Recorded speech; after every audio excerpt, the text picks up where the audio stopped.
বাবা হাল্ক, আমার এই লাঠি দিয়ে হাঁটতে অনেক কষ্ট হয়, আমাকে একটা হুইল চেয়ার কিনে দাও। চিন্তা করো না মা, আমি আজকেই নিয়ে আসছি। আমাদের এখনো কিস্তির অনেক টাকা বাকি রয়ে গেছে। এখন কিভাবে মাকে একটা হুইল চেয়ার কিনে দিব? স্যার, আমাকে একটা হুইল চেয়ার দেন, আমার মায়ের হুইল চেয়ারের খুব প্রয়োজন। আমি টাকাগুলো পরের মাসেই দিয়ে দিব। হাল্ক, তোমার মায়ের ওষুধের 22,000 টাকা এখনো বাকি আছে। দুঃখিত, টাকা পরিশোধ না হলে আমি সাহায্য করতে পারবো না। কি?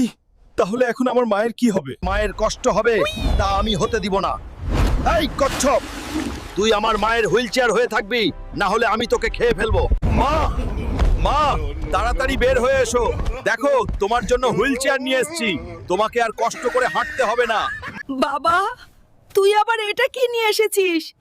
এটা তো একটা কচ্ছপ, এটা তো আমাকে কামড় দিবে। না মা, ও তোমাকে কখনো কামড় দিবে না। ও তোমাকে নিয়ে সারা